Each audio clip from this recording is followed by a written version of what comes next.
This wall of trees in Berwyn Heights helps block a lot of noise from Route 201, Kenilworth Avenue. It doesn't really feel like the highway is there. You forget about it, yeah. Neighbors say the green space also creates shade, habitat for wildlife, and a buffer, they believe, preventing crime.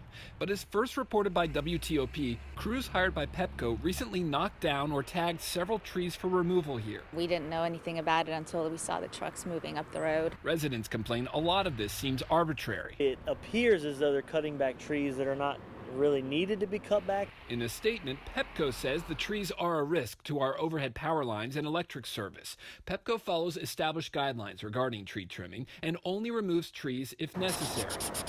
Whenever a tree is chopped down, PEPCO says it works with the property owner to find a replacement species that won't grow as tall and cause problems in the future. The company also has free tree programs throughout the year.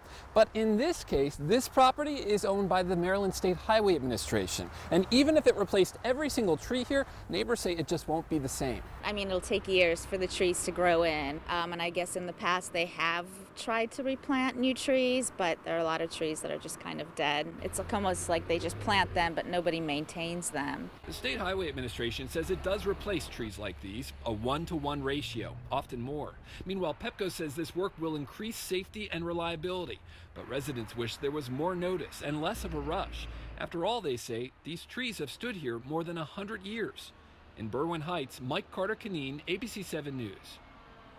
In Berwyn Heights, Mike Carter-Canine, News Channel 8. In Berwyn Heights, Mike Carter-Canine, News Channel 8 at 10.